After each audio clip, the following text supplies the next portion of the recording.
Ce sont deux disciplines qui ne sont pas des disciplines sœurs, parce qu'elles sont souvent en conflit, mais enfin elles sont étroitement intriquées. Et donc pour réfléchir à cette question des apports potentiels de la criminologie à l'enseignement, à la formation, à la recherche en droit, on avait invité un binôme composé par Alain Blanc qui est ici présent. Donc Alain Blanc est magistrat honoraire, magistrat pénaliste honoraire, qui a fait beaucoup de cours d'assises, si je me souviens. Et il est par ailleurs président de l'Association française de criminologie, le terme criminologie en France étant objet de discussions fortes et importantes sur lesquelles on reviendra. Et puis il y avait un deuxième orateur qui avait été pressenti, qui était Jean Danet, qui est professeur à l'Université de Nantes, professeur de droit pénal, qui malheureusement a dû se désister tout récemment parce qu'il vient d'être nommé par le ministre de la Justice ou par le président de la République, M. François Hollande, qui depuis le 11 janvier s'est refait une virginité et en a profité pour nommer des gens intéressants à des postes importants. François Hollande. C'est un incident diplomatique. Et il a donc nommé Jean Danet au Conseil supérieur de la justice. De la magistrature. Ah, pardon, de la magistrature. Et ses travaux ont commencé. Jean Danet m'a envoyé un mail la semaine, il y a 2 semaines, disant voilà, le travail commence véritablement. On est à un rythme de 4 séances par semaine, c'est le début. Les enjeux politiques sont essentiels, ce que je prends volontiers. Et donc je suis désolé, mais je ne pourrai pas être présent. Donc Alain Blanc va relever le gant tout seul. Et au fond, l'invitation qui était faite s'est faite autour de 2 questions dans ces rapports entre droit pénal et criminologie. Il y a un premier aspect qui est de savoir ce que la criminologie peut être représentée pour le droit pénal. Alors, juste un tout petit éclairage sur le plan historique. Vous avez toujours eu une forte opposition entre 2 manières de lecture de ce rapport entre criminologie et droit pénal. Il y a une première lecture qui renvoie aux origines de la criminologie comme discipline et qui émerge à la fin du XIXe siècle et qui voit la criminologie essentiellement comme une science gestionnaire qui est là en appui du droit pénal. Donc c'est une science qui sera qualifiée de policière, qui ne s'interroge pas sur le droit pénal, sur ses modes de fonctionnement, sur les enjeux liés à la pénalité. C'est un outil de contrôle social qui se pose en appui à une pénalité qui n'est pas interrogée. C'est en gros le premier paradigme de la criminologie qui d'ailleurs aura ses droits de cité, ses lettres de noblesse en France. La criminologie en France, pendant tout un temps, étant enseignée essentiellement dans les facultés de droit, petit cursus de criminologie dans les facultés de droit et petit cursus totalement acritique, apolitique, purement gestionnaire. Et puis vous avez une deuxième lecture qui voit la criminologie essentiellement comme un discours critique sur le droit pénal, qui questionne le droit pénal dans sa fonction de criminalisation primaire, le processus de création de la loi, comme dans sa dimension de criminalisation secondaire, les processus d'application de la loi pénale. Et là, on est avec une criminologie qui est beaucoup plus proche d'approche de type sociologique, qui questionne le droit pénal, qui remet en question des priorités qui sont posées. Bref, vous avez là 2 lectures qui sont très différentes. Alors, sur le plan historique, j'évoque ces 2 paradigmes. Le premier, c'est la naissance de la criminologie. Le second, paradigme plus critique, va dominer le champ à partir des années 1960. Et ce qu'on voit revenir aujourd'hui depuis une dizaine d'années, c'est une criminologie de type plus administratif, plus gestionnaire, et une perte de vitesse de ce courant critique. Alors pourquoi est-ce que je mets l'accent là-dessus? C'est tout simplement parce que, et je pense qu'Alain Blanc va en parler beaucoup, ce questionnement, rapport entre droit pénal et criminologie, se fait aujourd'hui en France sur fond d'un débat extrêmement virulent sur la renaissance potentielle de cette criminologie versant administratif. Et vous avez en France une lutte très forte d'influence, mais derrière lesquelles se jouent des conceptions politiques importantes, entre les tenants d'une sociologie de la déviance paradigme des années 60, 70, 80, etc., qui continue à être présente et qui s'oppose à ce retour d'une criminologie plus gestionnaire, incarnée par d'autres acteurs, portée par d'autres acteurs, mise en avant sous la présidence de Nicolas Sarkozy, et qui est qualifiée parfois de criminologie sécuritaire. Donc, vous avez notamment un auteur, Laurent Moutielli, qui est un sociologue de l'Alliance française, qui a publié un petit bouquin qui fait un état des lieux du débat, et le titre est très clair, c'est Criminologie et lobby sécuritaire. Bon, donc voilà un peu pour dresser le tableau sur fond lequel tu présentes ton intervention. Voilà, je pense que là j'en ai assez dit, donc je te laisse la parole. Si tu veux rajouter des éléments pour te présenter, tu le fais. Oui, c'est nécessaire parce que, en plus, c'est vraiment très intéressant. Comme je te l'ai dit tout à l'heure, j'ai fait une mission récente en Côte d'Ivoire par rapport au cours d'assises et j'ai essayé d'expliquer les fondements du principe de la cour d'assises qui, en France, je crois que c'est pareil en Belgique, fonctionne sur l'oralité et non pas sur l'écrit pour arriver à faire émerger la vérité dans le débat. Et je m'aperçois que la manière dont tu présentes les choses n'est pas différente, mais que je la comprends d'une manière totalement différente de ce que j'avais compris de tes écrits, en particulier sur le mot gestionnaire. Donc j'y reviendrai, parce que effectivement ça change un peu la donne, mais ça la rend encore plus... la question devient de plus en plus intéressante. Un mot quand même, alors mon CV, oui c'est très rapide, hein, je suis à la retraite depuis 1 an, mais je continue à travailler dans le cadre en particulier, je le dis parce que ça a à voir avec le sujet.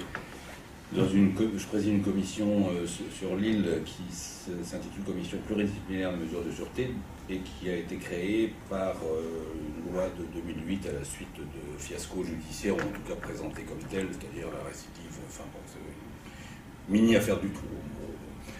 C'est pas trop, mais c'est pas du trou, mais c'est l'affaire du Pornic. Bon. D'un récidiviste, le président de la République a, en gros, avec les médias, disqualifié les pratiques des juges d'application des peines et a créé donc une commission qui est composée de un magistrat qui préside, mais c'est une commission administrative qui donne un avis au juge d'application des peines, le juge d'application des peines, enfin le TAP d'ailleurs, n'ayant pas l'obligation de se plier à cette avis-direction, c'est un avis purement consultatif, mais bon, c'était une façon d'introduire les citoyens de manière un petit peu démagogique. Ça a été fait d'ailleurs en même temps que la réforme qui consistait à tenter d'introduire des jurés dans les tribunaux correctionnels, une réforme qui a été arrêtée, vous ne le savez pas, ou vous le savez, j'en sais rien. Enfin, c'est la même logique. Hein. Donc voilà, donc je préside cette commission depuis 1 an, c'est absolument passionnant, mais je ne sais pas si j'aurai le temps d'en parler, puis je ne suis pas là pour ça. Et puis, à côté de ça, j'ai exercé les fonctions principalement pénales, même si j'ai été, c'est par tranche de 10 ans, donc ça va aller assez vite, juge des enfants 10 ans, administration pénitentiaire chargée des politiques de réinsertion au ministère pendant 10 ans, ensuite 8 ans aux assises à Paris, et ensuite 4 ans président de chambre correctionnelle à Douai. Voilà, pour le CV. Alors, un mot quand même sur, c'est pas pour rappeler l'histoire, mais je crois que tu m'avais contacté et je t'ai dit tout de suite, j'y vais, d'accord, s'il y a Jean. D'abord parce que je suis timide, et ensuite parce que sur le sujet, je trouvais important de venir ici parler avec quelqu'un qui avait un point commun avec moi, c'est qu'il a été un praticien du pénal en tant qu'avocat pendant des années, avant d'être maître de conférence à Nantes, et par conséquent, cette double casquette de praticien et d'universitaire n'est pas étrangère au combat qu'il a mené au sein de l'université de Nantes pour faire valoir, développer et même créer un institut de criminologie qui n'est pas adossé à la faculté de droit, mais qui est adossé à l'université dans son ensemble pour bien marquer les choses en termes d'interdisciplinarité. Donc c'était vraiment intéressant de venir avec Jean. Bon, là-dessus, il est arrivé ce que tu viens de décrire, ce dont je suis à la fois très, très content pour lui, très, très fier pour la justice, parce que je pense que c'est formidable d'avoir au Conseil supérieur de la magistrature quelqu'un qui a été un praticien, un universitaire, et surtout un universitaire et chercheur qui s'est préoccupé de la réalité de la production judiciaire et du changement des pratiques judiciaires, et pas seulement de faire du droit fondamental ou théorique. J'ai d'ailleurs ici un certain nombre de textes qu'il a pu écrire défendant cette ouverture de l'université sur l'extérieur, à laquelle je suis forcément sensible, parce que moi, en tant que praticien, mon problème, c'est si je suis à l'AFC, c'est parce que je cherche désespérément à essayer de trouver des raisons théoriques, mais fondamentales, enfin, pour asseoir un tout petit peu et définir une pratique judiciaire, voire une politique pénale, parce que je suis d'abord pénaliste. Donc voilà, je regrette beaucoup que Jean ne soit pas là, mais bon, lui aussi regrette de ne pas être là. Alors, après ça, je vais peut-être tout de suite en venir à la question sur le mot sur lequel je butais à l'instant, par rapport à ta présentation des deux lectures de la criminologie en France. Moi, je n'avais pas compris gestionnaire comme tu l'indiques. Moi, je l'avais compris au sens, d'autant plus que tu disais gestionnaire administratif, donc je pensais que c'était, oui, une forme d'espèce de neutralité, mais pas, que ça pouvait pas, ça n'allait pas plus loin. Moi, voilà, bon, j'y reviendrai après, mais je suis complètement d'accord, puisque j'ai prévu d'en parler, pour aborder les questions posées par les analyses de Laurent Mukeli, mais je n'en fais pas forcément la même critique que celle que tu en fais. Alors, premier point que je tiens absolument à préciser, je ne suis pas universitaire. Une fois que j'ai passé le concours d'entrée à l'administrature, je ne suis plus rentré dans une fac, sauf pour y aller faire des topos ou rencontrer des étudiants, mais je n'ai plus rien appris d'autre que ce que j'ai appris sur le terrain dans ma pratique de juge. Et je suis encore moins chercheur. Mais c'est vrai que si je suis rentré à l'Association française de criminologie, il y a plusieurs années, je préside depuis 7 ans, mais c'est parce que c'est là que je trouve à la fois, c'est pas tellement une recherche de légitimité, c'est simplement un intérêt à évoquer toutes les questions que je me suis posées en tant que juge en parlant avec l'ensemble des gens qui sont dans cette association et qui sont tous soit des praticiens psychiatres, psychologues ou travailleurs sociaux ou directeurs de prison, soit des chercheurs, des enseignants, voire des bénévoles. Bon, voilà, c'est ça que c'est la raison d'être de mon engagement au sein de cette association, qui au demeurant n'est pas une association colossale. Hein. Je ne vais pas vous parler du nombre des adhérents, mais enfin, ceci dit, sur le site, vous allez voir un petit peu ce qui s'y passe. Alors, moi, ce dont je vais vous rendre compte, c'est pas... j'essaierai de développer un certain nombre d'idées, mais je pensais intéressant de vous rendre compte de la manière dont je perçois l'évolution des choses et la question de la place de la criminologie à l'université et dans le droit pénal français à partir de ce que j'ai vécu, d'une part parce que j'ai une petite expérience maintenant de près de 50 ans, et parce que je pense qu'on manque de recul pour comprendre un tout petit peu cette histoire. Alors je vais essayer d'expliquer pourquoi. Surtout, il faut absolument que tu me dises, parce que moi, j'ai tendance à... Je ne m'arrête pas, moi. Donc, ça, je te connais, donc... ah bon? Oui, tout à fait. Enfin, je veux dire, tu as déjà remarqué. Non, l'idée, c'est que tu as environ 45 minutes pour exposer les choses, et donc on s'arrête vers 15h, et là, on commence une discussion... non, mais je tiens beaucoup à la discussion, parce que sinon, ça n'a strictement aucun intérêt, enfin, y compris pour moi. Donc voilà, bon, donc il y a une partie un tout petit peu historique qui va être assez rapide, mais sur laquelle je vais un petit peu insister, en tout cas sur la deuxième partie, qui est celle que tu as abordée à partir des années 70, autour de la montée en puissance de ce que tu appelles la sociologie, et en particulier de l'article de Philippe Robert sur lequel je reviendrai. Bon, je ne vais pas insister sur les catégories de criminologie du XIXe siècle. Enfin, je crois qu'on peut quand même dire de manière assez banale, là, c'est pas de votre niveau, je m'en excuse, c'est beaucoup plus trivial, mais on peut difficilement considérer que l'émergence de la criminologie, alors en tant que discipline, là aussi c'est un débat avec Mukeli qu'on va laisser de côté, parce que savoir si c'est une discipline fondamentale ou si c'est une discipline appliquée, enfin bon, on en reviendra peut-être, mais je laisse ça de côté. Toujours est-il que la criminologie émerge, en tout cas en France, autour d'abord il y a toutes les choses de Lombroso, tous les trucs italiens, et puis après il y a Gabriel Tarde, Lacassagne et les autres, je ne vais pas insister là-dessus, mais ce qu'on voit quand même, c'est que c'est un mouvement à l'époque qui cherche à comprendre un peu le phénomène criminel. Moi, je dois dire, quand je suis rentré à l'AFC, je ne savais absolument pas ce que c'était que la criminologie. J'ai regardé évidemment dans le bouquin de Ramon Gassin, parce qu'en plus Ramon Gassin a été président de l'Association française de criminologie.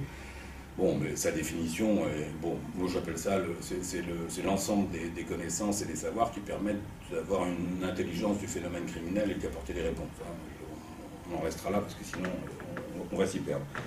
Donc tout ça, en tout cas au 19e siècle, et moi il me semble, très grossièrement, mais jusqu'aux années 60, les années dans lesquelles j'étais en fac, on était quand même dans un enrichissement, me semble-t-il, en tout cas pour moi, qui était en faculté de droit à Poitiers puis à Bordeaux, de ce que j'apprenais en droit pénal, c'est-à-dire qu'indépendamment des commentaires d'arrêt, de la lecture de la doctrine, il y avait là un certain nombre de choses qui permettaient de comprendre. J'avais déjà plus ou moins décidé, j'envisageais d'être magistrat, mais ça donnait vie un tout petit peu à tout cet appareil pénal, et ça permettait de comprendre qui étaient les gens qui étaient délinquants et qu'est-ce qui se passait autour et quelles étaient les réponses qu'on pouvait y apporter, parce qu'effectivement, moi, je suis en tant que praticien préoccupé à la fois de savoir qu'est-ce qui se passe, qu'est-ce qui explique, mais qu'est-ce qu'on peut y apporter comme réponse, qui n'est pas forcément une question que se posent en direct, en tout cas, les universitaires ou les chercheurs, on y reviendra. Donc, je laisse toute cette période-là. Ce qui est d'effectivement très important à repérer en France, alors je ne sais pas comment ça s'est traduit en Belgique, mais c'est tout ce qui s'est passé, que tu as évoqué, que moi je situe très précisément.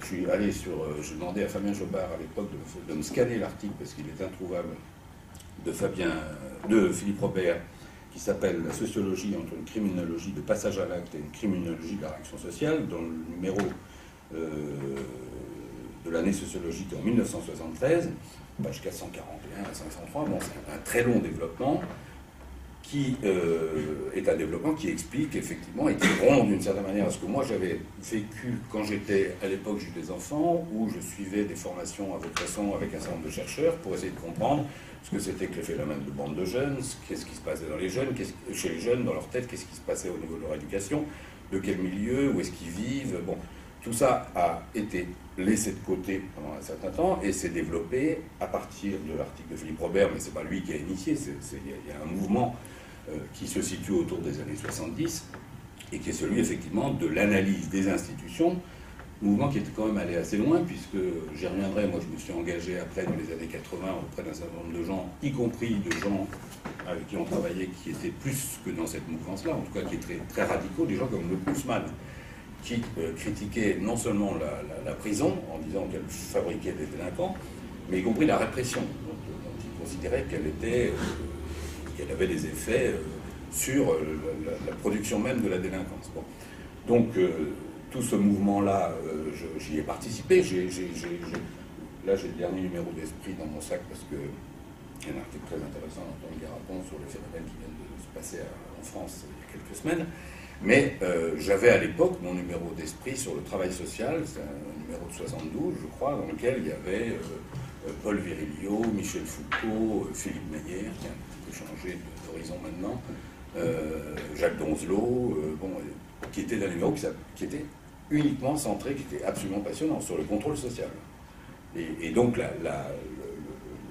je dirais la cible de tout ce mouvement-là était un mouvement que vous étiez tous en barboteuse, vous n'étiez pas nés, mais c'était un mouvement qui visait à critiquer l'ensemble des institutions. C'est-à-dire que je me souviens très bien d'un numéro de la revue Recherche, à l'époque, c'était Gattari qui dirigeait cette revue, qui s'appelait L'enseignement. L'enseignement était écrit en jeu de mots L'-E-N-S-A-I. L'école saigne. Enfin, on était dans un truc qui était quand même assez... mais dans lequel j'ai fonctionné aussi, moi, à cette époque-là. Bon. Et tout ce mouvement-là a eu quand même, a joué un rôle extrêmement important sur l'organisation de la recherche, et en tout cas, pour comprendre ce qui se passe maintenant autour de la criminologie, en tout cas en France, c'est vrai que tout ce qu'évoque Philippe Robert autour du passage à l'acte, qu'est-ce qui explique que des gens s'inscrivent à un moment donné ou entrent dans la délinquance, je ne parle pas de la désistance, ça c'est complètement récent, tout ça était complètement laissé de côté. La question du passage à l'acte et des histoires individuelles et de ce qui pouvait les expliquer était totalement laissé de côté. Voilà, alors, bon, moi, ça s'est passé comme ça. Après, dans les années 80 et 90, alors pour moi il s'est passé quelque chose qui a un peu de sens, enfin qui explique un itinéraire, mais encore une fois, c'est pas pour raconter ma vie que je dis ça, c'est parce que peut-être que ça peut contribuer à éclairer un certain nombre de choses. La fin des années 80, en France, c'est la loi sécurité-liberté, ce qu'on appelle FIT, c'est un durcissement très, très, très fort de tout l'ensemble des politiques pénales. Et bon, et puis ça débouche en 81 sur l'élection de François Hollande. Bon, il se trouve que j'étais à l'époque responsable du syndicat de la magistrature et que nous nous sommes retrouvés pour défendre un certain nombre d'enseignants qui étaient poursuivis pour, je ne sais même plus ce qu'ils avaient fabriqué, à Fleury-Mérogis. Toujours est-il qu'il y a un mouvement de solidarité qui a regroupé pour la première fois des gens qui ne se parlaient jamais ensemble. C'est-à-dire des éducateurs et des assistantes sociales de prison, des magistrats, des avocats, il y avait le syndicat des avocats francs, dont Jean Damet était le secrétaire général d'ailleurs, des psychiatres, des psychologues et des chercheurs comme Claude Faugeron, qui a beaucoup travaillé avec Philippe Robert, et Lou Koulsmann, qui venait régulièrement à ces réunions-là. Et nous avons à ce moment-là constitué une intersyndicale qui s'appelait la COSIP, Coordination syndicale pénale, qui avait clairement pour objectif de proposer une alternative aux politiques pénales, et en particulier pénitentiaires, au cas où il y aura un changement politique qui effectivement est survenu. Et le fondement même de cette je ne vais pas parler de doctrine, enfin de l'orientation fondamentale qui présidait à nos travaux était celle de mettre en œuvre ce qu'on a appelé le décloisonnement. C'est-à-dire qu'on est parti sur l'idée qu'il fallait prendre au pied de la lettre ce qu'avait dit le président Giscard d'Estaing quelques années auparavant, à savoir qu'en prison, tout ce qui ne relevait pas de la sécurité ou de la limitation aux libertés définies par l'institution judiciaire, tous les droits, que ce soit à la santé, à l'éducation, à la culture, à la formation, au sport ou autre, devaient être organisés dans le cadre du droit commun, en prison, en l'espèce, mais dans le cadre du droit commun, avec comme tutelle les ministères de référence. Et là-dessus, bon, on a travaillé, on a élaboré un truc, et c'est tout ça qui a été fait pendant l'époque pendant laquelle j'étais à l'administration pénitentiaire, avec Banater comme garde des Sceaux. La réforme la plus symbolique en étant le système de soins en prison, puisque en France, depuis une loi de 84, c'est l'hôpital qui assure, qui vient en prison et qui assure les soins, alors qu'avant c'était des médecins et des infirmiers de l'administration pénitentiaire. Donc c'est un truc de décloisonnement. Alors pourquoi j'en parle? Parce que d'une certaine manière, cet engagement de professionnels, il y avait des chercheurs, enfin c'était pas des, ils étaient chercheurs et intervenants ou militants, je veux dire. Ce qui s'est construit là est d'une certaine manière la réponse, ou en tout cas une tentative de réponse, parce qu'on peut évidemment, et bien sûr, évaluer à la fois la pertinence de l'idée, mais aussi le bien fondé et les conséquences réelles dans le fonctionnement des institutions qui en sont résultées. En tout cas, les années 80 ont été consacrées par nous. En tout cas, moi j'y ai participé, puisque j'étais responsable de la santé, en l'espèce à l'administration pénitentiaire, ont été consacrées d'une certaine manière, à la réponse à la sociologie de la réaction sociale, en disant, bah, en tout cas, les institutions, elles existent, le droit, il est là pour apporter des limites, et y compris, nous avions cette espèce de postulat sur lequel je reviendrai, qui était que si les gens sont désinsérés, c'est en grande partie parce qu'ils n'ont pas eu accès au droit. On le voyait à travers l'analyse des situations des détenus. Pas d'accès à la santé, pas d'accès à la formation, pas d'accès au travail. Bon. Et que donc il fallait, pour réinsérer, principalement aménager l'accès au droit, l'accès aux prestations et rattraper un tout petit peu. Bon. Et par conséquent, il fallait aménager les institutions de telle manière qu'elles soient en mesure d'assurer cela. Et tout ça tombait bien à l'époque parce que, en même temps, il y avait les lois de décentralisation, donc il y avait le travail d'intérêt général qui a été créé, qui mobilisait les élus, donc il y avait aussi une déprofessionnalisation, et c'est très intéressant à analyser sur le plan des idées politiques. Moi, j'ai toujours soutenu que le rapport Bonne-Maison sur la prévention de la délinquance en France, qui date de 1983, est mot pour mot la déclinaison des conclusions pratiques du rapport qu'avait commandé Perfit, le rapport Lamanda sur... comment il s'appelle ce rapport? Si, la réponse à la violence. La réponse à la violence, c'est un rapport, je me souviens très bien, parce qu'on en avait été destinataire gratuitement, le ministère de la Justice nous avait envoyé les 2 tomes de la collection Pocket, je sais pas quoi. Et c'est un rapport absolument remarquable. C'est la première fois qu'il y avait un grand conseil. Je me souviens, il y avait mon prof de droit de l'époque qui était Jacques Ellul, enfin, C'était passionnant. C'était, par exemple, il disait la délinquance, ça vient en grande partie dans les villes du fait qu'il n'y a pas de réverbère. Des choses de cet ordre-là. Enfin, et donc les responsabilités, indépendamment de ce que la justice, avec la répression, pouvait assurer, étaient identifiées sur tout ce qui pouvait générer tout ce qui était la cause de les causes de la délinquance, et les réponses étaient pointées, mais elles n'étaient pas mises en œuvre. Et Bonne Maison a mis ça en œuvre. Donc là-dessus, c'est complètement, c'est pas gauche-droite, je veux dire. Il y a une espèce de continuité à la fois sur la philosophie pénale, sur les conceptions et les idées qui président à la mise en œuvre des politiques publiques, qui est tout à fait passionnante à examiner. Voilà, donc on a participé à ça. Et puis voilà. Alors, il se trouve que récemment, j'ai eu l'occasion de rendre compte un tout petit peu de la manière dont les choses ont pu évoluer à cette période-là. Et je suis tombé un peu par hasard sur la lecture d'un bouquin d'un sociologue dont je ne sais pas si vous le connaissez, qui s'appelle Gérard Mauger.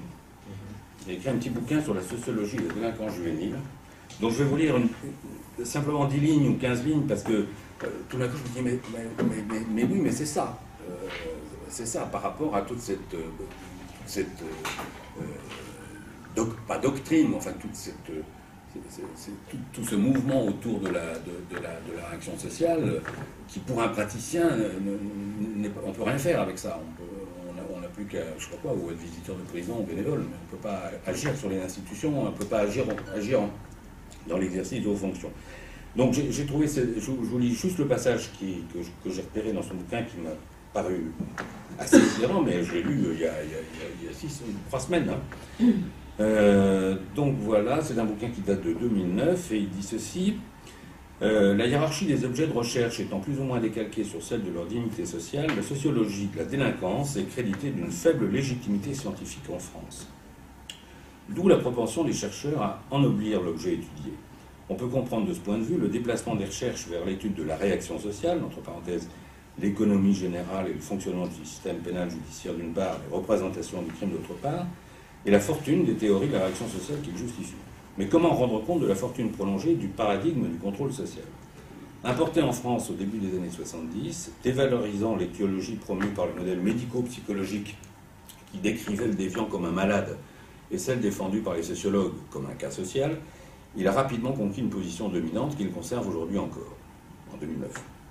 Si ce paradigme et le déplacement du regard qu'il induisait ont connu pendant une dizaine d'années en France une fortune exceptionnelle, c'est comme l'explique Robert Castel en 88, à la faveur d'une rencontre entre un courant de critique épistémologique institutionnelle qui a commencé à se développer au milieu des années 60 et un mouvement social qui a instrumentalisé les apports de cette critique en les simplifiant, voire en les caricaturant à l'extrême dans le contexte spontané ou libertaire des luttes anti-institutionnelles et anti-professionnelles de la fin des années 60 au début des années 70. Voilà, ça m'amuse de lire ça, parce qu'en plus, je suis allé voir qui était un peu Gérard Mauger. Bon, c'est pas Luc Ferry ou, je sais pas, un sociologue... C'est Bourdieu. Donc oui, c'est ça. Ça fait partie de l'école de C'est ça. C'est d'autant plus intéressant, parce que on peut pas dire les trucs, les déclinistes sur tout est la faute de 68, tout ça, il n'est pas du tout là-dedans. Hein. Il est plutôt dans le mouvement, d'ailleurs, de jeunesse populaire. Bon. Voilà, donc ça m'a paru particulièrement... ça m'a paru assez éclairant.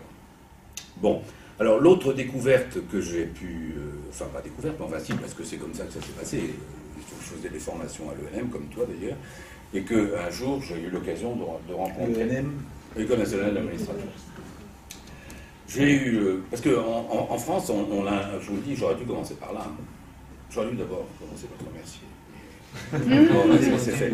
Bon. Non, en France, on a un complexe sur la question de la criminologie qui est complexe, enfin, qui est assez tordu, c'est-à-dire que peut-être que c'est Martine Herve-Guevans qui est à l'origine de ça, mais en tout cas, elle l'alimente beaucoup. On est nuls. Les seuls qui sont doués en criminologie, c'est, tenez-vous bien, parce que ça peut vous choquer, mais c'est les Canadiens, les Belges et les Suisses. Alors, les Suisses, j'y vais la semaine prochaine chez les psychiatres. Là, je suis avec les juristes en Belgique. Je ne suis pas encore invité au Canada, mais nous avons invité Didier Lafortune à notre Assemblée Générale l'année dernière. Donc, la question du Canada me paraissait importante, d'autant plus qu'à l'époque où je lisais le numéro d'Esprit, sur le contrôle social, et Foucault, surveiller, punir, tout ça. Bon. J'avais lu aussi un bouquin qui avait fait, un travail de recherche qu'avait fait Philippe Meyer, et avec, je crois que c'était avec Donzelot, sur Boscoville. Boscoville étant une institution de rééducation. Moi, je m'étais plongé dans tous ces trucs. J'étais juge des enfants, donc si vous voulez, j'ai lu Makarenko aussi. Bon, toutes ces institutions qui ont vocation, c'est la pédagogie institutionnelle. Bon, enfin, ça a existé. C'est une institution peut changer les gens. Bon, alors le truc là, c'était pour un Français, Boscoville, c'était, enfin, tel que c'était décrit par Philippe Meyer, c'était l'horreur absolue. C'est-à-dire que c'était on en fait des petites marionnettes avec une clé dans le dos. C'est le comportementalisme à fond. Donc j'avais cette image-là du Canada, et puis bon, il se trouve que j'ai rencontré donc à l'ENM un directeur d'administration, un directeur d'établissement pénitentiaire qui est allé faire un tour là-bas après avoir travaillé avec moi sur la politique de décloisonnement et l'avoir mise en œuvre d'ailleurs, et qui m'a dit, vous savez, M. Blanc, au Canada, j'ai compris pourquoi vous nous avez fait faire tout votre machin là sur le décloisonnement, et pourquoi au Canada c'est pas du tout la même chose. En fait, votre idée, vous ne le savez peut-être pas, mais ça vient du siècle des Lumières. C'est-à-dire vous partez de l'idée que la réinsertion, c'est la citoyenneté. Donc, effectivement, c'est l'accès au droit. Donc, c'est le décloisonnement. Bon. Le problème, c'est que quand on leur parle de ça au Canada, ils sont absolument sidérés parce que eux, c'est pas du tout ce paradigme-là qui met en œuvre. Pour eux, les individus qui sont délinquants, la priorité, c'est pas le sujet délinquant, c'est le groupe. C'est la société, donc il va falloir faire en sorte qu'il fonctionne et qu'il respecte la loi. Le groupe d'abord, la société d'abord, l'ordre d'abord. Et donc, il y a des politiques publiques, des institutions, des techniques qui visent à faire entrer les gens dans les clous. Bon. Et voilà. Et après, je rencontre, dans le cadre du même séminaire d'ailleurs, parce que j'avais lu son petit bouquin Isabelle Drey-Henrivette, que vous ne connaissez peut-être pas, mais qui est un petit bouquin dans la collection L'Harmattan, chez L'Harmattan, sur la question du transfert impossible de philosophie pénale d'un pays à l'autre sans tenir compte des particularités historiques, institutionnelles et autres des pays en question. Alors Isabelle Drey-Henrivette est d'origine québécoise. Elle a travaillé avec Jean, je crois qu'elle a été avocate à Nantes, et puis ensuite elle est rentrée en magistrature. Elle est juge d'application des peines à Bar-le-Duc actuellement. Et son petit bouquin explique ça, c'est-à-dire elle dit c'est pas la peine d'essayer de voir, bon, il faut simplement comprendre les choses telles qu'elles se sont mises en place dans l'histoire des pays, dans leur structure administrative, dans les rapports qu'ils ont avec les pays à côté. En l'occurrence, c'est difficile de voir le Québec et le Canada sans penser à ce qu'il y a aux États-Unis à côté. Donc il y a des choses où là, je suis désolé de le dire, c'est la première fois que je le dis, mais la criminologie peut être utile pour comprendre. C'est-à-dire que toutes les disciplines qui composent la criminologie peuvent permettre de comprendre aussi ces évolutions en termes de philosophie pénale. Voilà. Alors, pour nous résumer, je dirais que on est en France, hein, en tout cas c'est mon regard, hein, c'est difficile de l'étayer plus que je ne le fais ici oralement, mais on est donc passé de cette période des années jusqu'aux début des années 80 sur la sociologie critique des institutions et toute la critique du contrôle social, à une période à partir de 81-83 où je ne dis pas que la recherche n'a pas continué à fonctionner sur le même paradigme, mais en tout cas en même temps se sont mises en place un certain nombre de politiques publiques qui s'appuyaient sur les institutions en transformant ces institutions pour apporter des réponses. Mais toujours pas de passage à l'acte. Toute la question du passage à l'acte et de l'analyse de ce qui est à l'origine de la délinquance chez les jeunes, chez les vieux, chez eux, rien. Ça n'est pas travaillé. Ça sera travaillé un petit peu autrement, j'y reviendrai après. Voilà, et on assiste à quoi maintenant? À mon sens, et nous y travaillons à l'AFC, eh ben oui, c'est le retour du refoulé, c'est-à-dire que le passage à l'acte, on y revient. On y revient parce qu'on se demande qui sont ces gens-là, qu'on se rend compte que c'est pas parce qu'on est dans les quartiers qu'on est forcément délinquant, c'est pas parce qu'on est forcément maghrébin qu'on est également délinquant, c'est pas parce qu'on est malade mental qu'on est délinquant, parce que là aussi, il y a des choses qui ont été dites et crues, y compris dans les plus hauts sommets de la hiérarchie judiciaire. Je reviendrai tout à l'heure à propos de la psychiatrie, qui sont assez confondantes. Donc on est maintenant un peu là-dedans, Ce qui explique un certain nombre de travaux. Alors, bon, on ne va pas analyser la pertinence des travaux en question, enfin ils existent, hein, la désistance et d'autres choses de cet ordre. D'ailleurs, à ce sujet-là, je trouve les travaux de Marwan Mohamed aussi intéressants, sinon plus que ceux... Enfin, voilà. Voilà où on en est. Alors, qu'est-ce que ça m'a aidé à comprendre tout ça? D'abord, quand j'ai pris mes fonctions à l'AFC, je l'ai même dit devant Mme Taubira il y a 3 ans, j'ai dit que la criminologie était neutre. Bon, je n'y crois plus du tout. Je suis absolument convaincu maintenant qu'il y a effectivement 2 types de criminologie. Alors, on va retrouver ces 2 catégories, déjà, mais je ne les définirai pas tout à fait de la même manière, et j'y reviendrai.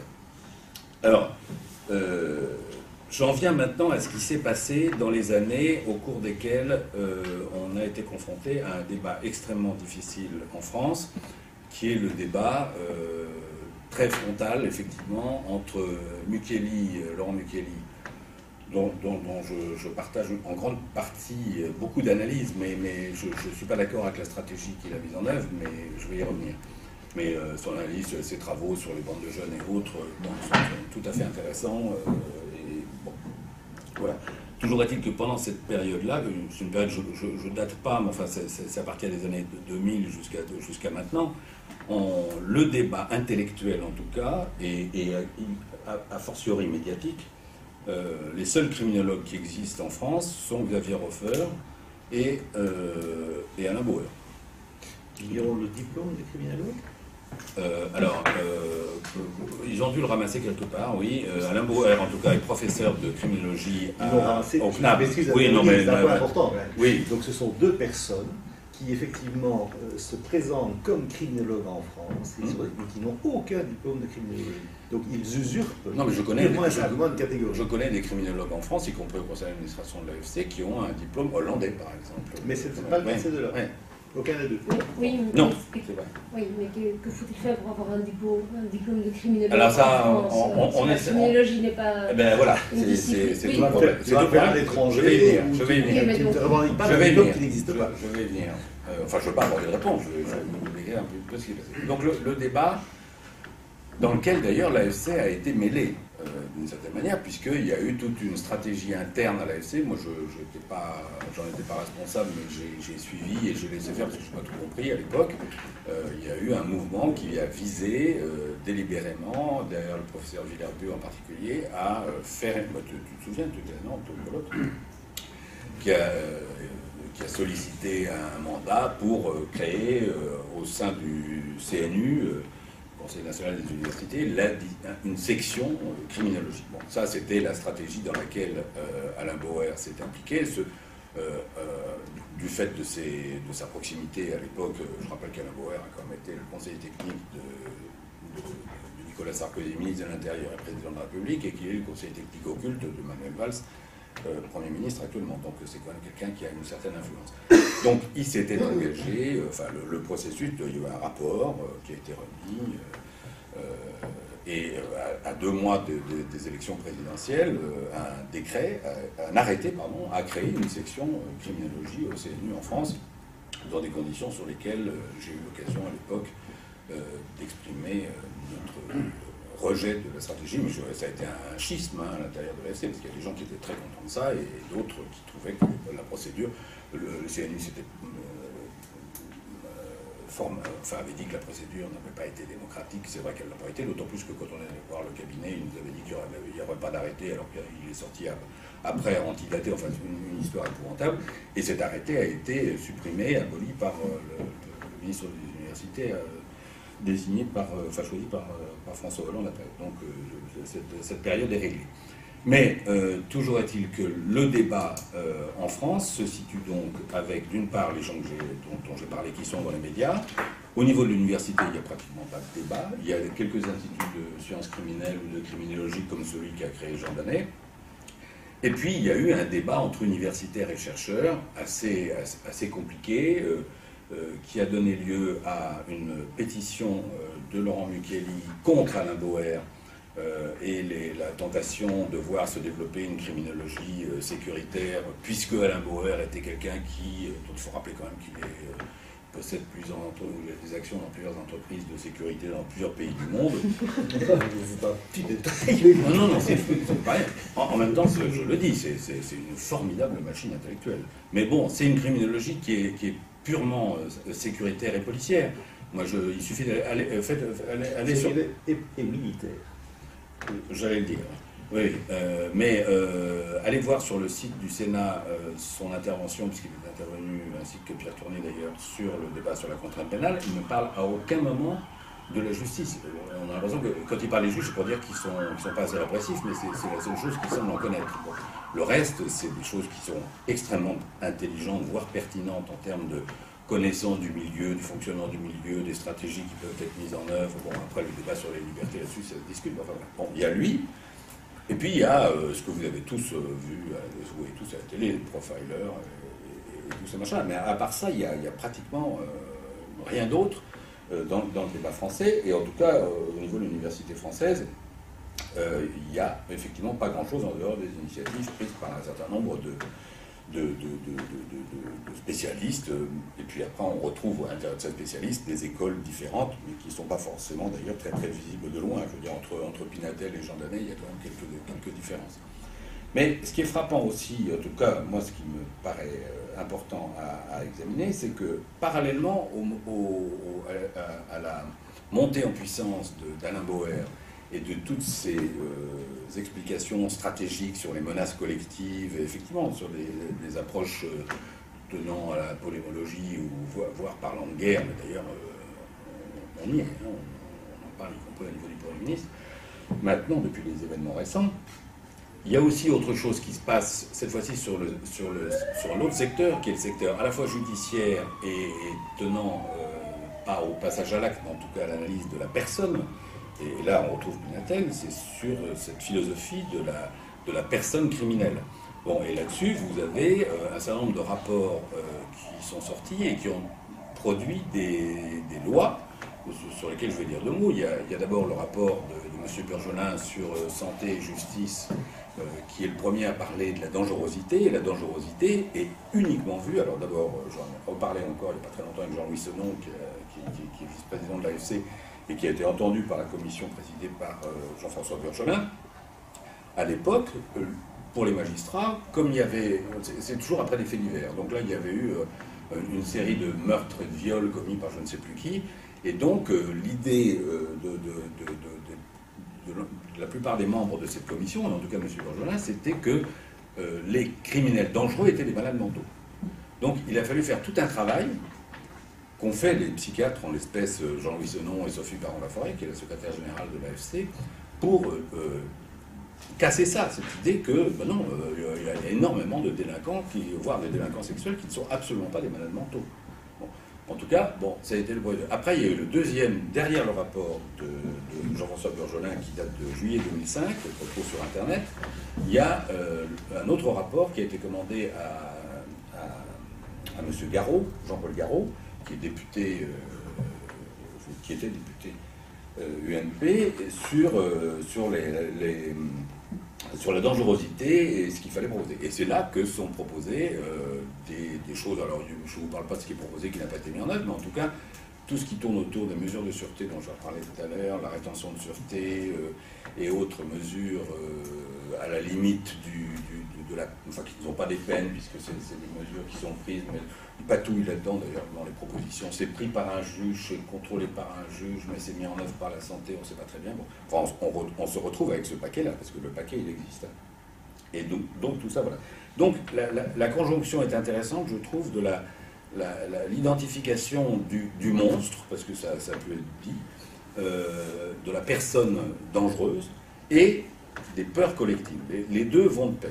Et c'est tout ça qui se travaille. Alors, ce que je reproche là-dessus à Laurent Mukeli, mais c'est une erreur stratégique, bon, il a habilement, mais de manière un peu, alors je mets d'énormes guillemets, perverse, joué sur la peur vis-à-vis d'Alain Bauer, qui lui-même développait des philosophies autour de la peur, pour susciter dans l'ensemble de l'université française un rejet massif de la criminologie qu'il assimilait à Alain Bauer, qui était effectivement le porteur de tout ça à l'époque.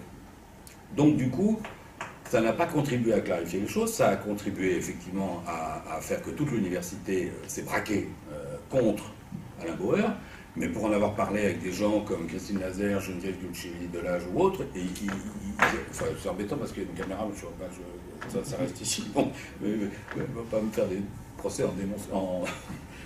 Non, mais c'est vrai, on en a parlé souvent.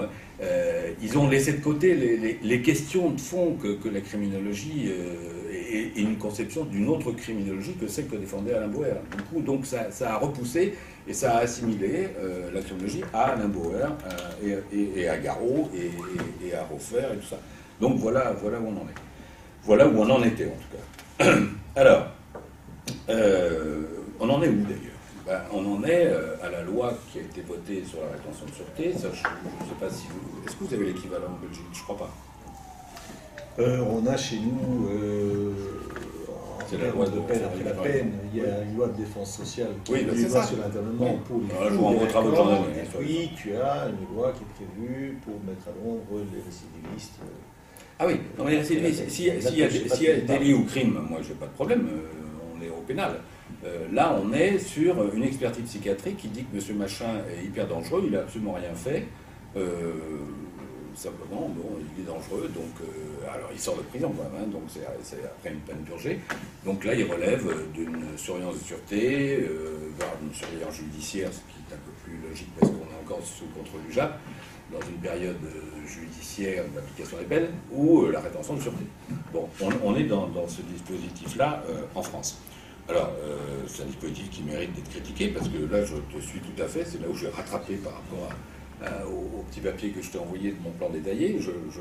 Ma réponse à ta question par mail, oui, le droit est une garantie contre des dispositifs qui, juridiquement, sont contestables dans leur philosophie, aussi bien que par rapport aux libertés individuelles. En l'espèce, la question des mesures de sûreté est un vrai problème dont il faut que les juristes s'emparent. Enfin, ils s'en emparent d'ailleurs. Et je précise qu'actuellement, d'ailleurs, ce dispositif, je ne sais pas ce qu'il va devenir en France, car Christiane Taubira a chargé Bruno Cotte, ancien directeur des affaires criminelles et graves de l'Inter, et ancien juge à la haie, de piloter un groupe de travail sur la codification de l'exécution des peines, à l'intérieur duquel on lui demande de voir un petit peu ce qu'il en est de ces mesures de sûreté. Je vois très mal comment, dans la situation politique française actuelle, d'autant plus qu'on vient de renoncer à réformer l'ordonnance de 45 de la des mineurs, je vois mal comment on remettrait en cause enfin comment le Manuel Valls pourrait se lancer dans un débat au Parlement sur la remise en question des mesures de sûreté. Enfin bon, toujours dit que ça existe. Et donc il y aurait énormément de questions à poser, puisque moi le dispositif je le connais, hein, j'y travaille d'une certaine manière, donc il y a des choses qui sont extrêmement intéressantes, il y a des choses extrêmement positives, comme par exemple, comme principalement la création de centres nationaux d'évaluation dans les établissements pénitentiaires qui examinent les condamnés à plus de 10 ou 15 ans de prison, qui font le point sur la révolution pendant 6 semaines de séjour avec expertise psychologique, travailleur social, vaguement pluridisciplinaire parce qu'il y a un surveillant et un directeur de prison, puis après il y a la CPMS où il y a un psychiatre, bon, puis il y a des expertises psychiatriques. Là il y a un début de quelque chose qui est intéressant, c'est d'ailleurs passionnant à voir, enfin je ne veux pas vous raconter mes dossiers. En revanche, les références criminologiques qui sont utilisées, à savoir est-ce que c'est seulement la plurielle, quelle place pour la clinique, tout ça est extrêmement opaque, c'est extrêmement compliqué. J'ai organisé un débat la semaine dernière avec les CNE là-dessus, ils se chamaillent, on voit bien qu'il y a des tendances qui ne sont pas très loin des analyses des psychiatres qui travaillaient avec M. Garot sur la personne dangereuse, avec actuariel. Bon. J'y reviendrai d'ailleurs, mais c'est assez préoccupant. Et quant à la pluridisciplinarité, bon, je dirais qu'il y a des examens de gens de disciplines différentes, et puis on met une agrafeuse, et ça fait une pile, un millefeuille, et puis on a fait de la pluridisciplinarité parce qu'il y a plusieurs avis, mais ça serait peut-être intéressant, plutôt que de faire un millefeuille, d'essayer de faire un clafoutis, mais c'est une autre question. Et puis il y a la question des légitimités. Quelles sont les légitimités scientifiques, quelles sont les légitimités démocratiques? Moi je crois beaucoup à ça, enfin je crois pas beaucoup à ça, j'affirme que c'est la question, que à mon sens la CPMS pourrait représenter quelque chose, mais enfin quand même c'est pas absolument évident. Enfin voilà, on en est là. Alors, Pourquoi est-ce qu'on en est là aujourd'hui? Je pense qu'on en est en grande partie là pour les raisons que j'ai indiquées concernant la manière dont l'université s'est saisie du problème. Moi, je le dis très clairement, je suis désolé, je suis devant des universitaires, mais ça ne me gêne pas de dire ce que je pense.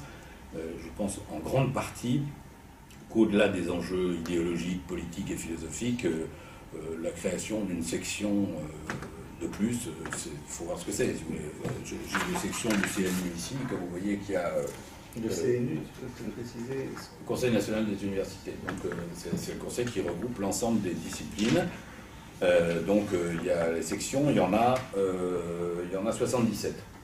Alors quand vous voyez que dans les 77 sections, pour l'ensemble de l'université, donc ça va du droit, sciences politiques, mathématiques, astronomie, physiologie, il y a toutes les disciplines, à peu près comme ici j'imagine, mais le droit, c'est la section, groupe 1, section 1, droit économique, droit privé et sciences criminelles. Bon, il faut savoir que le fromage des ressources, des postes sur le droit privé et sciences criminelles, tout passe au civil et au droit social et au droit commercial. Le pénal est réduit à une peau de chagrin. Bon, donc voilà. En revanche, vous allez voir en bas, le dernier groupe, lettres et sciences humaines, vous avez une section 76 pour la théologie catholique, et une section 77 pour la théologie protestante.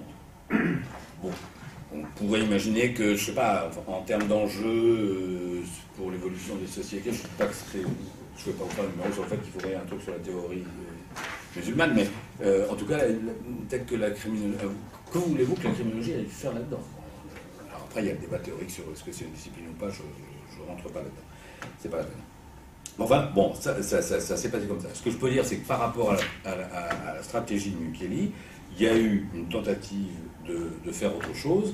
C'est la pétition qui a été, dont je lis simplement 5 lignes.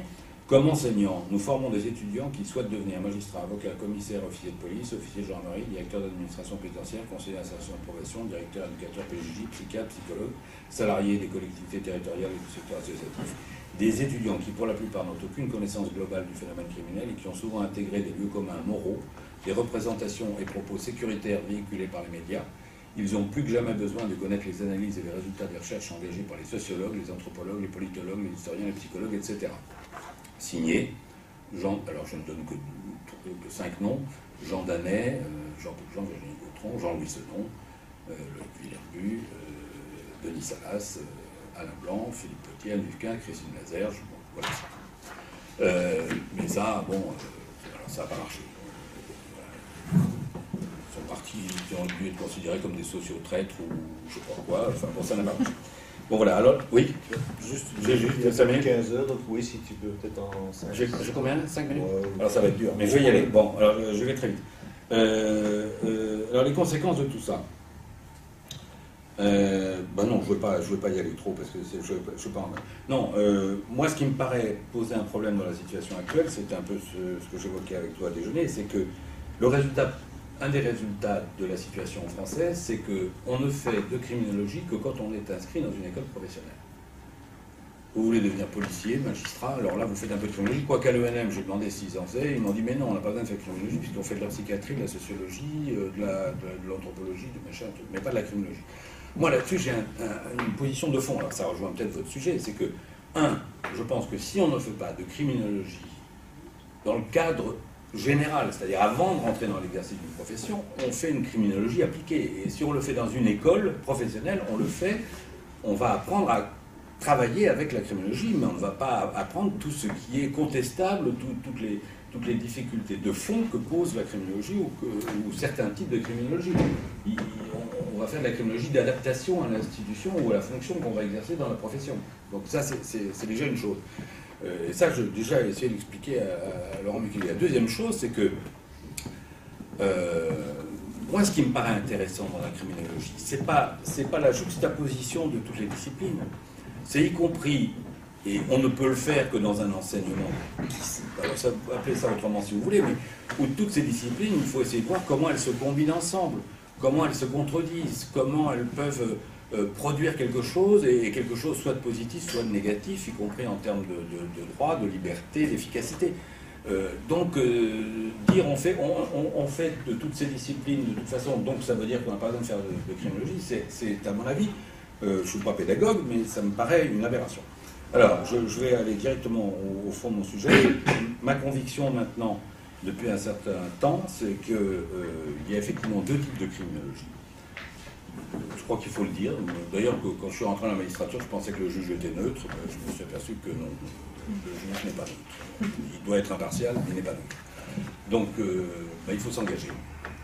Et il faut s'engager par rapport à un choix entre deux types de criminologie. Effectivement, il y a une criminologie de contrôle social.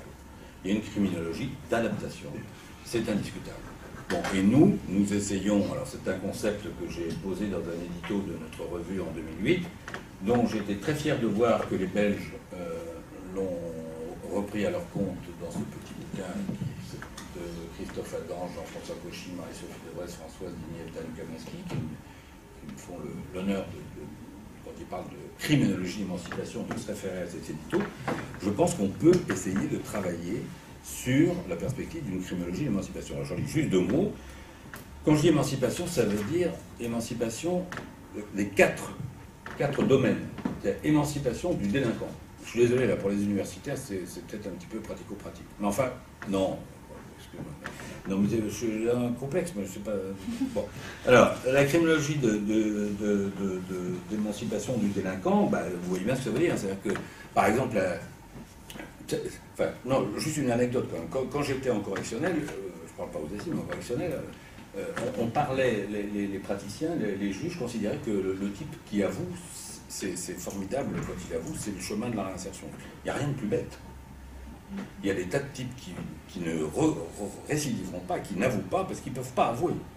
Parce qu'il y a des tas de phénomènes qui font que vis-à-vis de l'environnement ou vis-à-vis de leur équilibre psychique, ils ne peuvent pas avouer, mais ils ne recommenceront pas.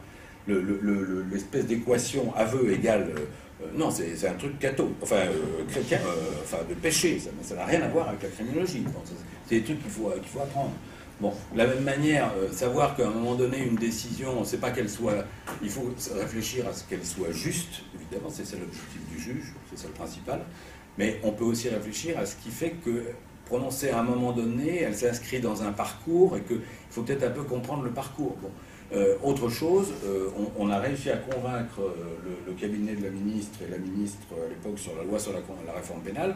Ça y est, il est bien dit qu'on doit évaluer chez les personnes non seulement la personne, mais son contexte, le contexte familial, le contexte social, le contexte économique. Il y a des causes à la délinquance. Et il y a un bocal à l'intérieur duquel les choses se fabriquent. Si on n'agit pas sur le bocal, on est à côté de la plaque. Donc criminologie d'émancipation, ça veut dire, pour le délinquant, ça veut dire tout ça. Criminologie d'émancipation, c'est aussi pour la victime. C'est-à-dire qu'il faut arrêter de considérer que je veux mon statut de victime, je veux mon machin, je veux mon truc. Non, c'est pas ça. C'est plus intelligent que ça. Moi, je me souviens d'avoir parlé au cours de notre colloque au Sénat il y a 2 ans avec Annie DeVos. Bon, vous avez ici une réflexion, à mon sens, plus intelligente sur... on peut même aller jusqu'à réfléchir, comme le fait Geneviève Gucci-Delage, sur l'idée que peut-être que la victime, c'est pas en l'amenant au pénal qu'on va la sortir du truc. C'est peut-être plutôt en la faisant prendre en charge sur un terrain civil, si je puis dire, sans la laisser traîner tout le machin et en lui demandant 10 ans après si elle est d'accord pour que le type sorte. Enfin, donc là aussi, l'émancipation de la victime, ça justifie un travail en soi et pas forcément... Et en tout cas, la victimologie sans la criminologie, c'est une aberration totale. Là on part dans des trucs terribles. C'est aussi l'émancipation des institutions. Et quand je dis les institutions, c'est la justice pénale, c'est ses acteurs, c'est le barreau, c'est l'administration pénitentiaire, c'est les institutions qui prennent en charge et qui ont besoin d'apprendre un certain nombre de choses sur l'éducation. Je pense que de toute façon, la question de l'éducation est une question tout à fait centrale. Ils ont parlé de paradigme tout à l'heure, je crois qu'on n'ose plus en parler d'éducation maintenant, mais c'est quand même vraiment le sujet. Et puis la dernière dimension, et puis je m'arrête là, c'est la dimension, c'est un peu pompeux comme truc, et puis on dit que ça va au grand sens, mais moi j'y crois, c'est la criminologie, l'émancipation du corps social. C'est-à-dire que je crois aussi, il y a aussi un travail à faire avec les médias, avec les élus, il y a des tas de gens qui ne sont pas dans le pénal, et qui ont besoin d'avoir une autre culture que celle qu'ils ont, telle qu'elle est diffusée par un certain nombre de médias ou autres sur la criminologie. Et là, on peut, je pense, faire avancer les choses. Et c'est pour ça aussi qu'il faut que ça se fasse en amont des écoles professionnelles. Les élus, ils ne passent pas par l'école de police ou par l'école de la magistrature. Or, quand on a un contrat local de sécurité, ça peut être intéressant d'avoir un minimum d'idées sur le phénomène criminel, ses causes et ses conséquences. Voilà. Bon, à part ça, comme je n'ai pas très bien dormi cette nuit parce que j'étais un peu angoissé à l'idée de venir ici, je me suis levé à 3h du matin pour vous suggérer une image, un concept, au cas où tout ce que je raconte vous paraîtrait un peu... enfin, je sais pas... Bon. Je pense qu'en tout cas, la criminologie pourrait être une boussole. Et c'est un peu toi qui m'as aidé à ça. C'est-à-dire que je pense que il n'est pas question d'avoir une criminologie alors gestionnaire ou utilitaire, un truc, mais je pense que c'est moi, je sais que depuis que je suis dans ce truc-là, je vois les événements qui viennent de se passer en France. J'ai plutôt envie de lire Olivier Roy, si certains d'entre vous connaissent, que de lire uniquement des trucs, même de psychiatrie. Il y a cette espèce d'humilité qui résulte de la discipline qui consiste, discipline c'est pas un jeu de mots, mais qui consiste à se dire, mais attends, il faut peut-être aller voir du côté de l'histoire, il faut peut-être aller voir du côté de l'économie, il faut peut-être aller voir du côté de la politologie, il faut peut-être aller voir du côté de la psychiatrie, de la psychologie, évidemment, mais en tout cas ne pas se contenter d'une, parce que c'est le rassemblement de tout ça. Alors après, il y a des approches plus ou moins dominantes, mais je pense que l'idée de boussole rend compte de ce moyen d'éviter de tomber dans une doctrine, dans une approche qui serait sinon unique, en tout cas très dominante, alors qu'il faut vraiment les passer tout en revue avant de savoir exactement, parce que si on n'a pas compris de quoi il s'agit, je vois mal comment on peut définir des réponses adaptées. Voilà, je m'en tiens là. Ok, merci beaucoup.